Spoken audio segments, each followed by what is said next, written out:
Hey guys, welcome to today's class. Have fun. Hello everyone. Our topic for today is going to be on the types and features of economic systems. We'll look into the definition of economic system, the different types of economic systems, the basic feature of each economic systems, and the merit and demerit of the economic systems. Now, starting the lecture, we're going to start by defining what economic system is. So basically, economic systems refers to the means by which a country or a government distributes resources and trade goods and services. So basically, it refers to the way in which a country determines its production, how resources would be allocated, and how the goods and services will be distributed. So the idea of economic system is in the way a country decides on what they need to produce, how they should produce it, who exactly are going to produce these things. And when they're able to figure all of that out, they need to look into the resources that will be used into producing these things. And then when the goods are finally produced, they need to look into how the goods will be distributed to the final consumers. So basically, that is what economic system entails. So now we move into the different types of economic systems. For this lesson, we'll be looking into three economic systems. The first one is capitalism, the second is socialism, and the third is mixed economy. So now, what is capitalism? I've given an explanation of what capitalism is in this slide. However, I'm going to give an explanation of what capitalism is. Well, capitalism is a system of organization where the production, resource allocation, and distribution of goods and services is placed in the hands of private individuals. So basically, what I mean is, in a capitalist society, private individuals are given the sole responsibility to determine what needs to be produced, how they should produce, what exactly do they need to produce, and they also have they have the right to determine how they get the resources that will be used into production and how the goods and services will be delivered or distributed to the final consumers. So basically, the idea of capitalism is giving it into the hands of private individuals. And so we just move on to the basic features of capitalism. The first one is private property and freedom of ownership.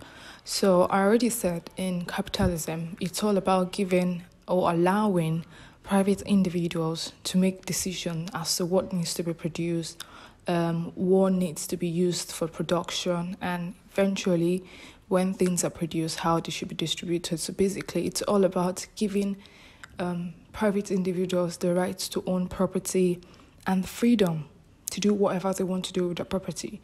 So in a capitalist society, private individuals or every citizen in a country are allowed to own their private property. You could own your business, you could own a house and be involved in real estate, you're allowed to do anything you want to do, own a business, determine what you need to do to run the business. That is the whole idea of capitalism. And now we go to the second point, which is profit motive. The capitalist society thrives on earning and maximizing profit. So the idea of a capitalist society is to make profit. So if you're basically going to start up a company, you're starting it because you know and you expect to make something in return, which is like money, like profit in return. So profit is basically the soul of every capitalist economy. So the idea of you having your business or probably commercial properties is to make profits, for you to put in some money, invest some money into the business and expect to get something in return with a little bit of extra money. So basically, that's the second feature of capitalism. Now we move to the third one, which is price mechanism. Well, price is like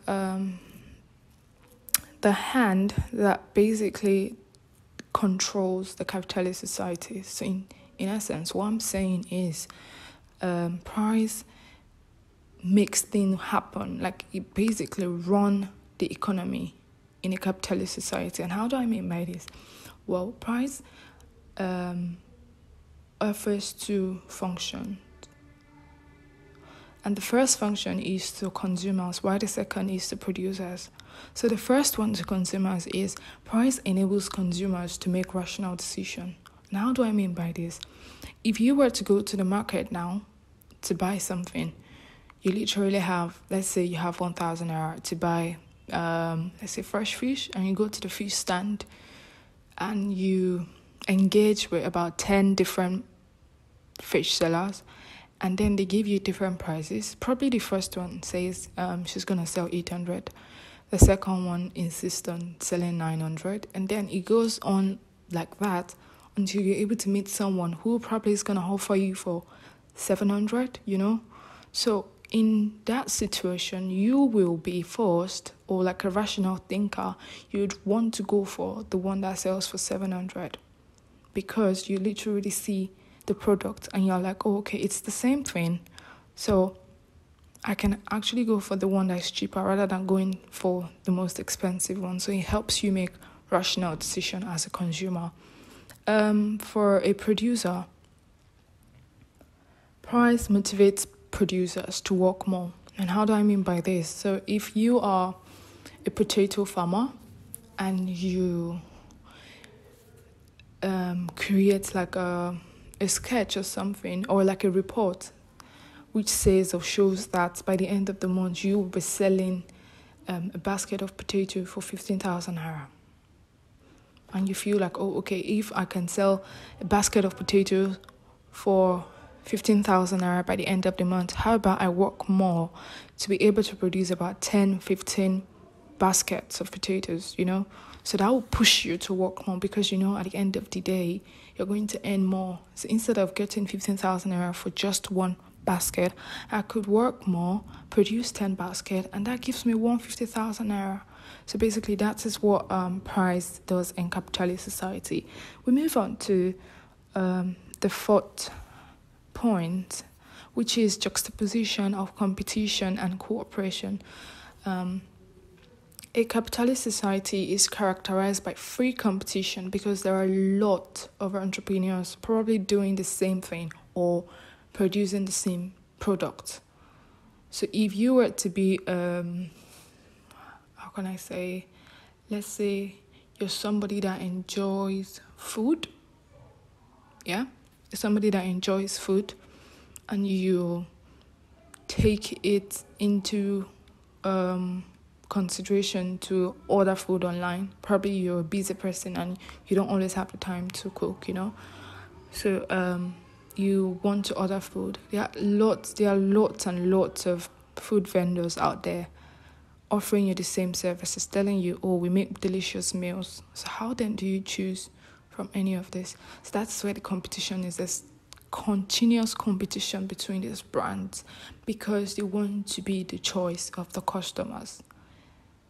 You wouldn't want to venture into a business without you wanting to thrive in a business and at least have your customer base, So the whole idea of a capitalist society is based on competition because there are so many people into the same kind of business and they always have to work on different strategies to reach out to their customers.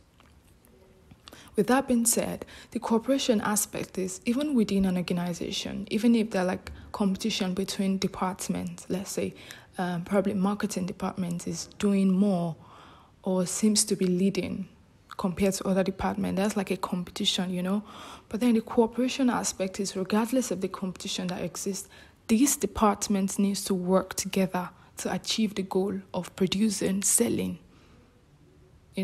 So even if there's competition in a capitalist society, there is still a need for cooperation because without cooperation, they'll probably not be able to produce anything. So that is why there's like this side-by-side relationship between competition and cooperation. They work hand in hand. Now we move to the next point, which is freedom of enterprise, occupation, and control. I already said at the beginning that a capitalist society is all about giving people freedom to choose whatever business they want to do, or like the occupation you want to be involved in. You want to be a doctor or a lawyer, nobody's gonna choose for you, or nobody's going to say you only have the option to choose from this career line. So even if you want to start a business, nobody's going to say choose this business. You have a right to decide whatever business you want to do. And that's it for that. The next point is consumer sovereignty. So the idea of sovereignty is like giving you an authority over something. Consumers in a capitalist society are regarded as the king. So basically they have like a higher authority, and whatever they say is being treated with utmost seriousness. So if I were to be a customer and I go buy something in a mall, and probably there's like a issue or like a defect with the product I buy, I can actually go to the stand or like the shop and give a complaint, and I'll be like, oh, okay, I've come all the way to get this thing and it's not the way it's supposed to be. And they'll take it into consideration because they know I'm their customer. And if I don't buy from them, if everybody begins to opt out and say, no, we're not going to buy from this brand, then they don't make profit and they'll eventually pack up. So the idea is to satisfy customers' need and make sure you're always there to give them the best quality of product. And that's that on that point. The next one is, which happens to be the last feature of capitalism, which I covered in this slide, is entrepreneurs are the key players in the system. So basically, capitalism thrives on entrepreneurship. So they need people that are constantly thinking of what to produce. People that are constantly thinking of new ideas on what they need to produce or services that they can render to the people, So the whole idea of capitalism is to have all those thinkers, all those makers, manufacturers, creative people that can think of the service or the goods they can produce to the people. And that's how the whole economy works. Because once you have all those people to make the products, to offer the services and all, then there's like the income. People are buying and money is coming into the income and it's propelling economic development. And well, that's that on the basic features of capitalism. Now, we move on to the merits of capitalism. The first one is production is based on the needs and wishes of the customers. In a capitalist society, consumers' need and wishes are the highest in minds of producers. So basically, before a producer is going to start producing a product, they need to understand and look into what consumers really need. What are they lacking? What is it that I can produce that would help these people? That is what they always think about before they start a business. So the idea is to find a way to satisfy the customers by producing a product or like offering a service that's going to meet the needs of every consumer. The next one is varieties of consumer goods. There are loads and loads of different goods and services, different brands offering the same product. So if I use noodles now, we have Indomie, we have Honeywell, we have Golden Penny, and I know there are so many other ones I can't really recall it at the moment, but the idea or like the reality in a capitalist society is that you have these brands. You have like several brands offering the same product. So you have a lot of choice. So if you were to go or you want to buy something, or like a phone, So now let's talk about phones. We have the iPhone, we have Samsung, we have Itel, we have Infinix, Nokia, so many brands, even for cars. So many brands. So that's the thing. It's like variety. You don't have to choose from one brand. You can opt out. If you're a Samsung user, you can say, okay, I want to start using iPhone. You're free to choose from whatever brand you want to choose from. Now moving to the next point, which is there's higher rate of capital formation and more economic growth. So basically, when you have more people producing in your economy or like offering services up to the people and people are buying it propels economic growth and development.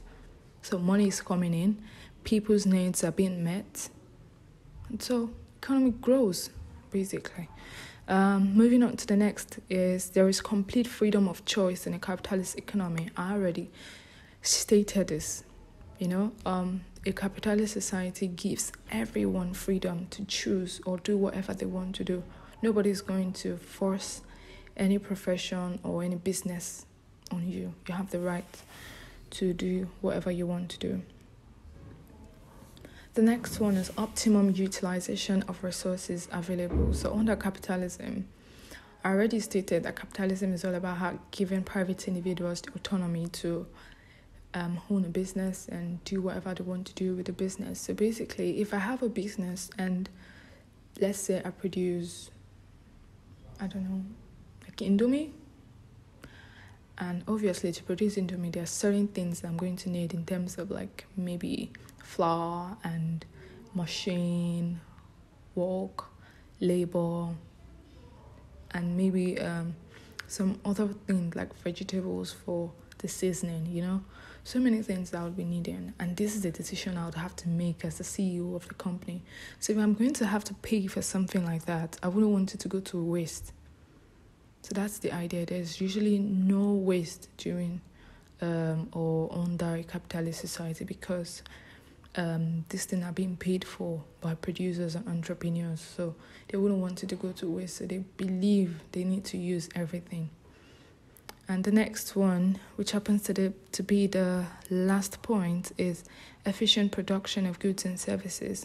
So because there's like competition and there's like a lot of brands offering the same services, they're often pushed to look into more ways in which they can satisfy their consumers. They don't settle for, we're already producing this thing. They're always thinking of ways they can bring something new to the table. So like Indomie now, Indomie has chicken flavor, there's onion chicken. I think there was a time when Indomie has like Indomie pepper soup, and maybe there are other ones. I really can't, remember all of those ones now. But the idea is that you're always thinking of, how can I satisfy my customers? And then in the process of doing that, they devise efficient ways of carrying out the job, efficient way of production, efficient ways of getting the resources, and efficient ways of delivering. So probably let's say about 10 years later, 10 years ago, so if goods were supposed to be transported for, let's say, London to Nigeria, to Lagos, basically, it could probably take 2 weeks. I'm not sure, I'm just saying, So it could take 2 weeks to get to Lagos. But now, everything has gone really fast with DHL and all. Your goods or whatever you need to send from London to Lagos could get into Lagos in 2-3 days, depending on what service you choose or opt for. So that's the whole idea. They're always thinking of how can we make this more efficient, and that's the main merit of capitalism. Now moving on to the demerits of capitalism, the first one is inequality of distribution of wealth and income. So because people have the right to choose whatever business they want to do, so it could be in a situation where Mr. A could have 3 companies, Mr. B could have just one, and Mr. C would have none. So can you see the inequality in that situation in terms of Mr. A would get more income because he has more companies than Mr. B, who has one. And compared to Mr. C, who doesn't even have anything and it's probably a low-income earner, So it's this unequal distribution of wealth and income within people in a capitalist society. And the next point is unnecessary multiplicity and excessive competition. So you get to see so many products, so many brands producing the same products, it can be a bit confusing for consumers, Imagine you have to go to the market to get something you've not used before, and then the marketer just brings out like 10 different brands. How do you make that decision? And aside that, there's like excessive competition between these brands because they always want to be at the top. They want to be the customer's choice, which can not really be good for the economy.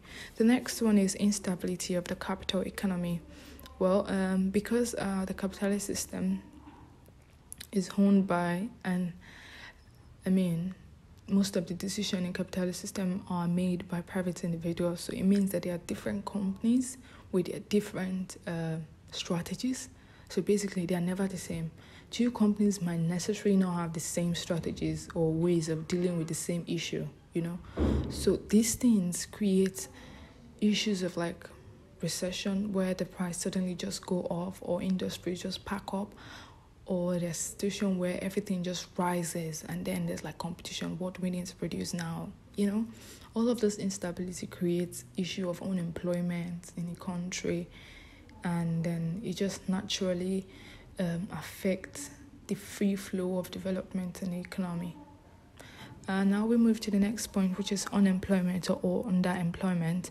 Well, this is like a follow-up to the last point I explained. So due to some of the instabilities of like price fall, price rise and things like that could leave people unemployed for long, because your company could suddenly just back off and then people don't have their jobs anymore. So that's like another problem. The next one is working class do not have adequate social security. So in a capitalist society, the working class are not they're not guaranteed of their job, or like I'd rather say maybe they don't have security for their job. So there's like no assurance that I'm going to stay in this job for long. They could sack me anytime, That's how capitalism works. People don't have security for their job. And aside that, in cases where people are sacked from the job, there's nothing else. It's not like the company is going to take care of them. So it just ends that way, and then leave people in a really bad state, creating more poverty, and underdevelopment in the economy. So that's one of the problem of capitalism. The next one is unbalanced growth in industries.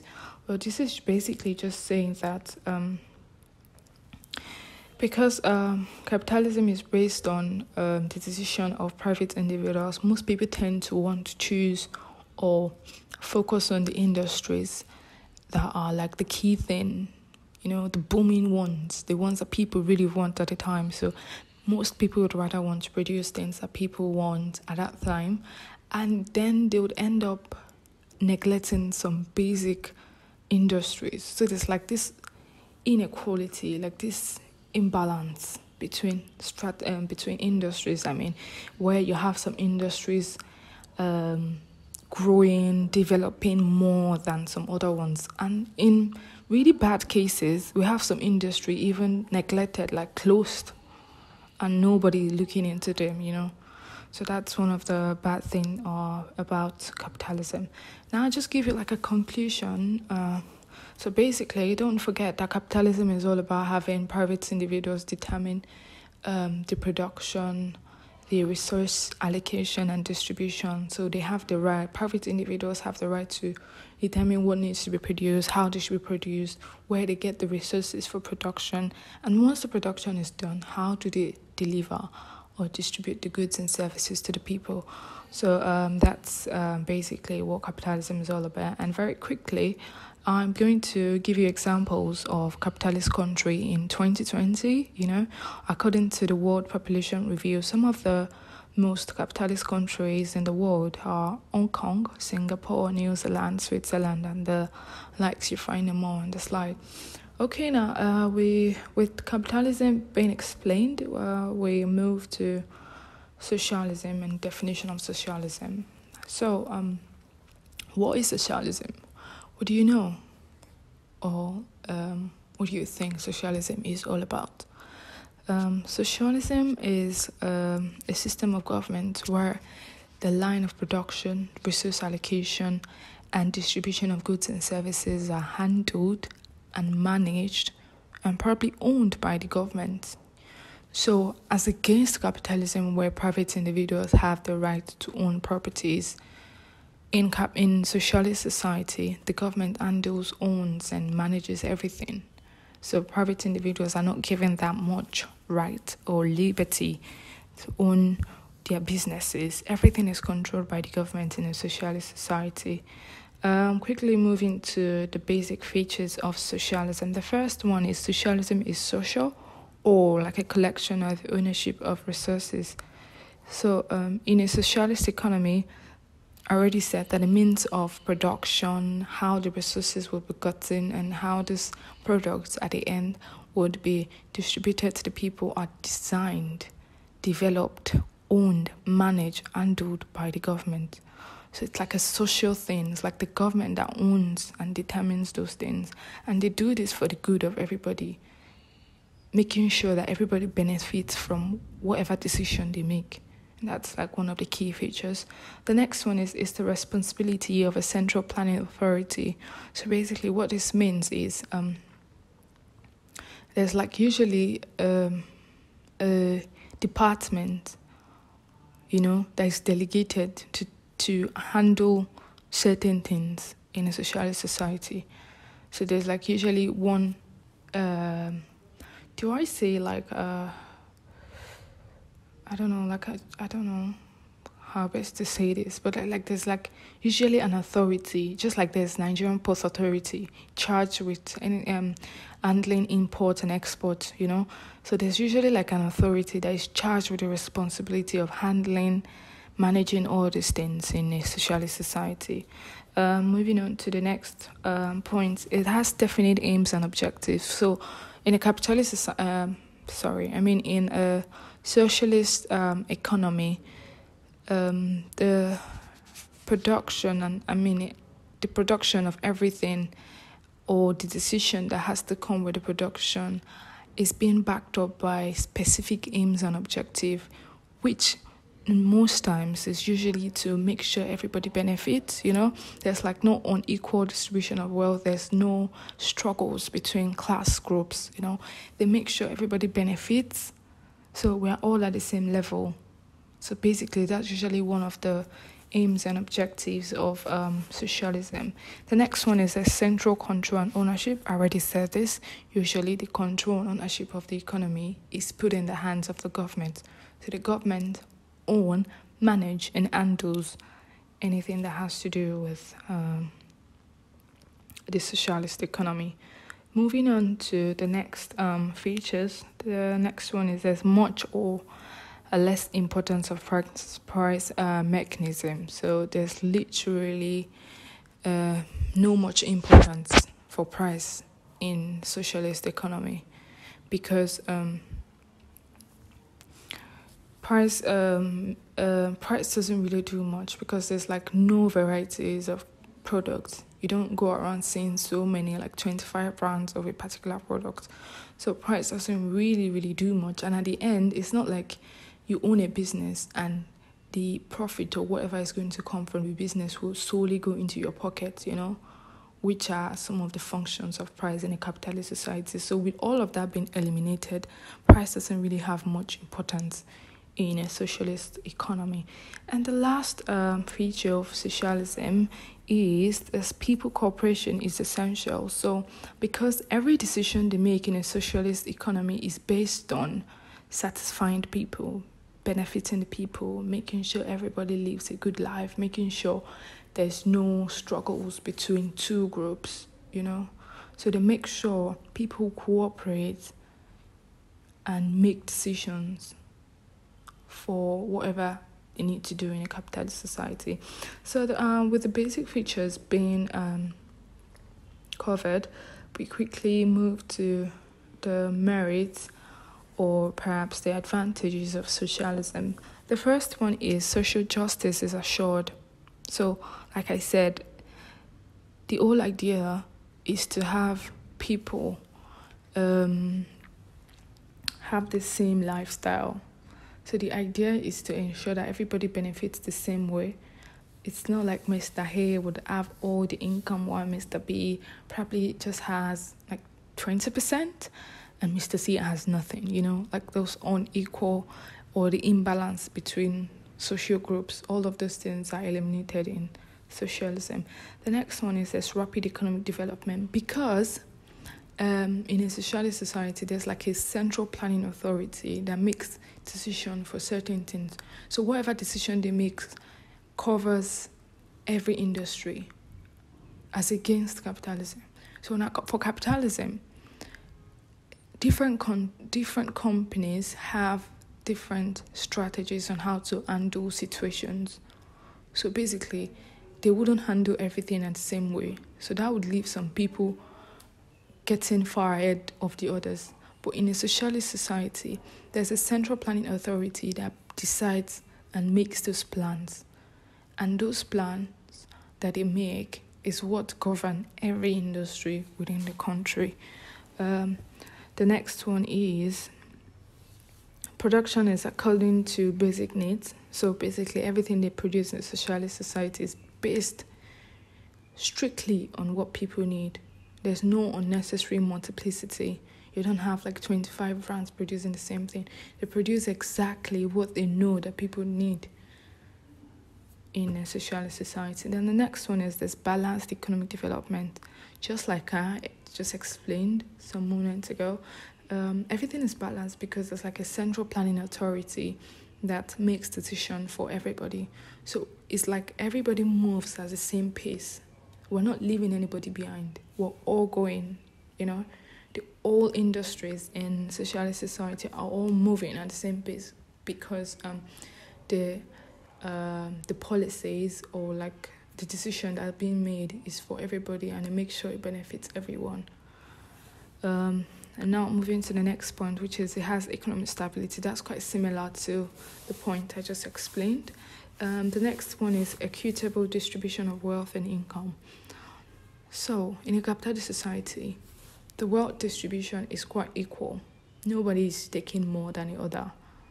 Mr. A wouldn't have more income than Mr. B. Everything is almost equal between everybody. They're almost at the same level.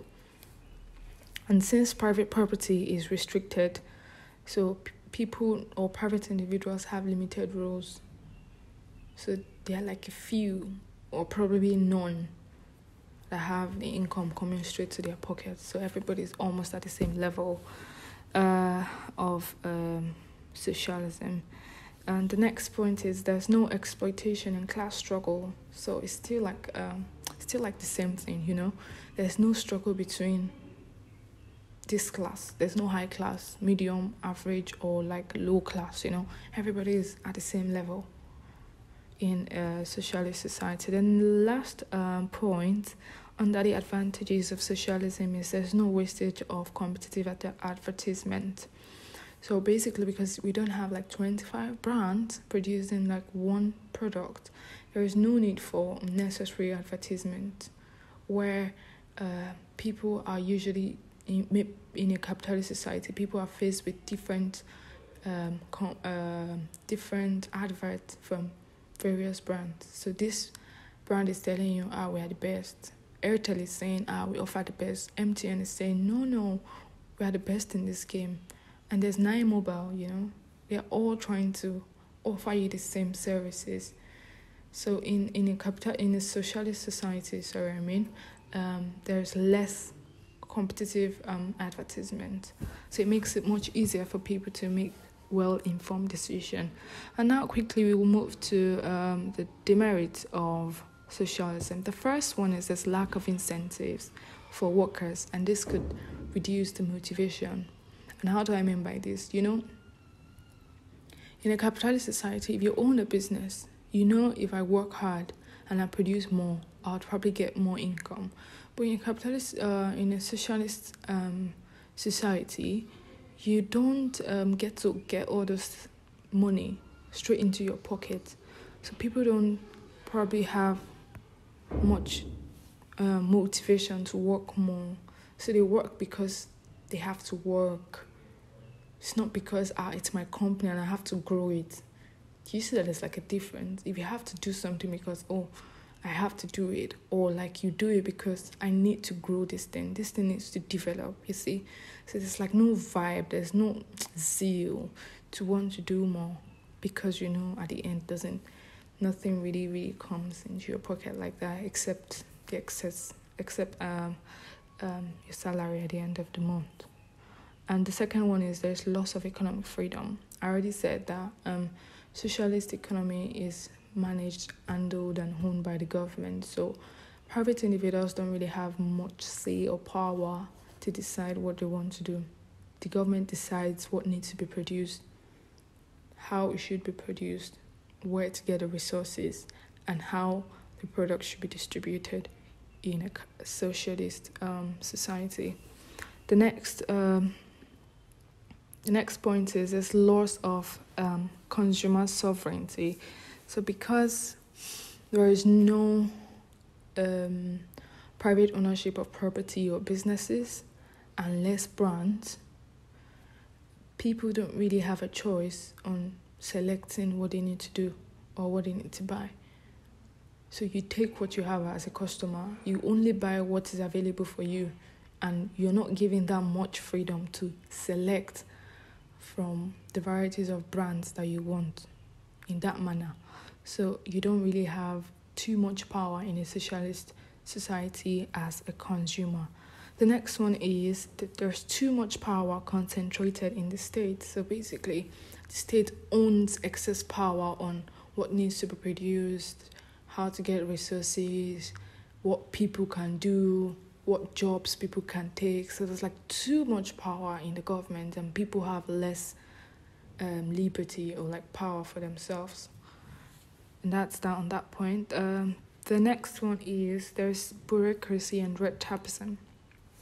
So because there's like a government-owned or like government-managed economy, most of the decision that needs to be taken in a socialist society usually has to go through lots of processes. So these things, let's say they need to produce something, they probably have to go through the office of the, let's say, executive director. Then executive director probably has to pass it on to the next person in line, and then they pass it on for long, and they leave those things to linger on for long.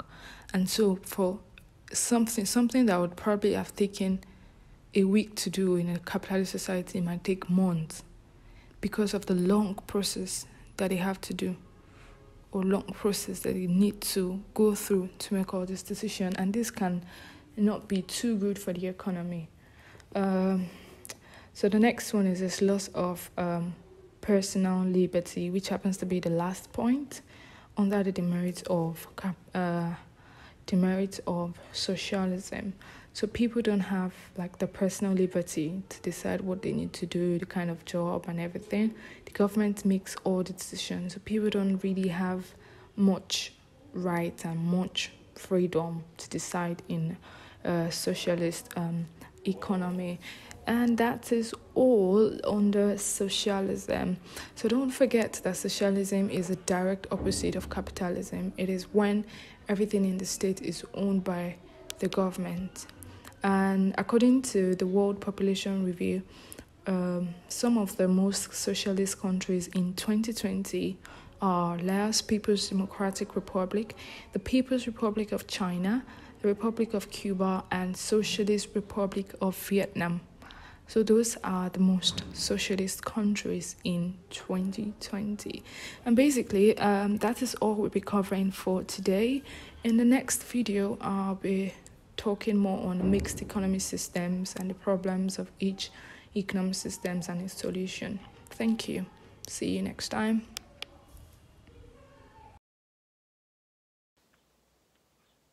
I hope the class was interesting. If you have questions, please drop them in the comment section or send us an email. We would love to help you further. See you in the next class.